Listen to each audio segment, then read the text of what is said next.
Hola, el día de hoy hablaremos sobre una breve introducción de nuestra siguiente unidad que se llama los fines de la argumentación. En esta unidad veremos los objetivos que tenemos cuando planteamos un argumento, cómo lograrlos y cómo prepararnos para esos objetivos. Pero antes de poder hablar sobre esos objetivos que tenemos con los argumentos, hay que hacer algunas separaciones entre algunos conceptos. Para empezar, recordemos qué es un argumento. Un argumento es un conjunto de proposiciones que se unen de manera coherente para afirmar o negar un hecho, explicándolo de manera razonada y ordenada. Nos sirve principalmente para convencer a alguien de algo, defender un punto de vista o explicar ideas o conocimientos nuevos, por lo que se puede valorar si estos razonamientos son verdaderos o falsos. Si te fijas en la definición que acabamos de mencionar, la mayoría de estos elementos son definiciones que ya estuvimos revisando durante el primer parcial. Sin embargo, hay una parte de la que no hemos hablado tanto, que es los objetivos que tienen los argumentos.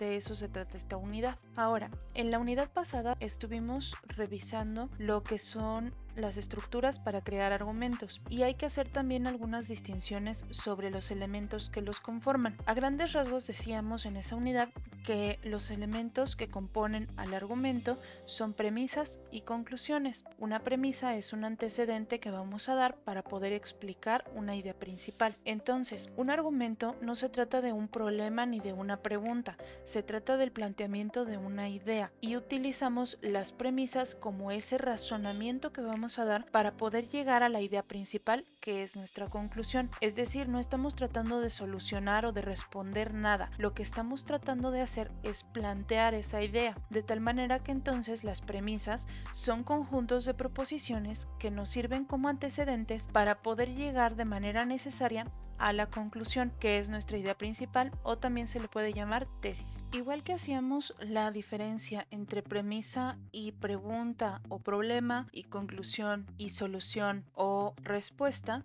también cabe diferenciar a los argumentos de lo que es demostrar. La argumentación es la proporción de argumentos, es decir, dar razones a favor o en contra de una determinada tesis o tema, mientras que demostrar es enseñar la verdad de una conclusión, o por lo menos su relación necesaria con las premisas, es decir, comprobar que lo que se dice en las premisas es verdadero. Así que cualquier comunicación que hagamos de una manera razonada puede considerarse un argumento, pero se considera una demostración cuando además comprobamos que lo que estamos mencionando en ese argumento es verdadero. De igual manera, es importante encontrar la diferencia entre explicar y justificar. La acción de explicar describe las condiciones que fueron causa del argumento y nos permite aclarar un asunto. Por ejemplo, mencionar simplemente no pude ir porque estaba trabajando. En cambio, justificar significa explicar razones que sean admisibles para aceptar el argumento, según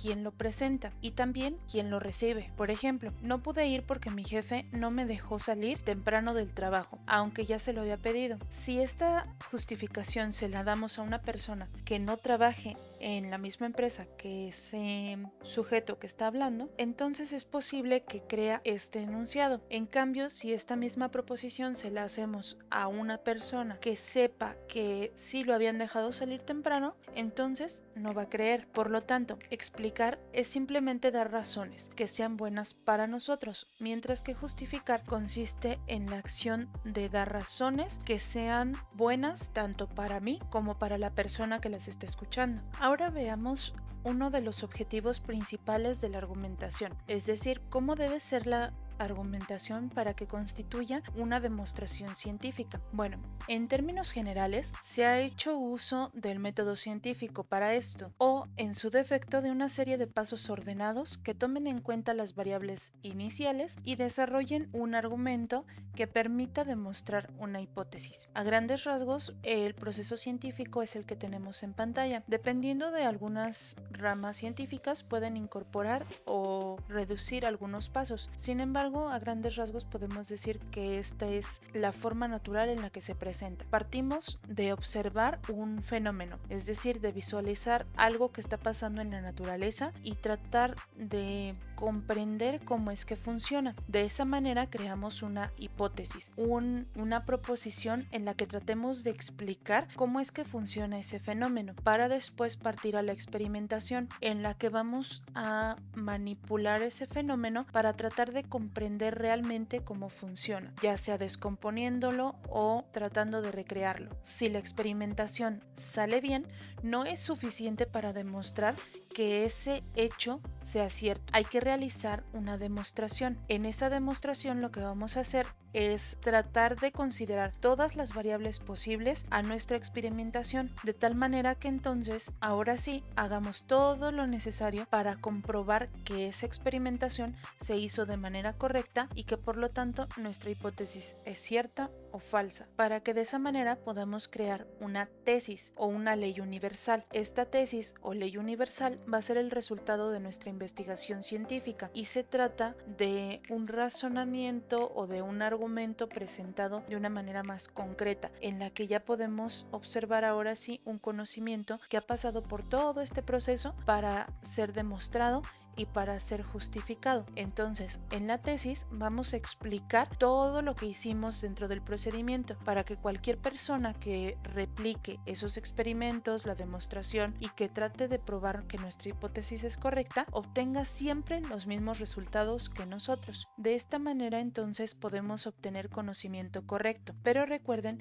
que no basta con tener el conocimiento correcto, sino que también hay que encontrar la manera de plantearlo, porque el conocimiento que no se comparte no sirve de nada. Entonces es ahí cuando entran los argumentos para ayudarnos a plantear de manera correcta cómo funciona nuestra tesis y que entonces podamos compartir ese conocimiento que encontramos con las demás personas. Este es el objetivo más importante que tienen los argumentos: ayudar a crear ciencia. Sin embargo, no es el único que existe, como veremos en las clases que siguen. Pero por lo pronto es todo por mi parte. Cualquier duda que tengan sobre los conceptos que estuvimos revisando el día de hoy, pueden mandarme un mensaje o un correo y con todo gusto les ayudo. Hasta luego y gracias.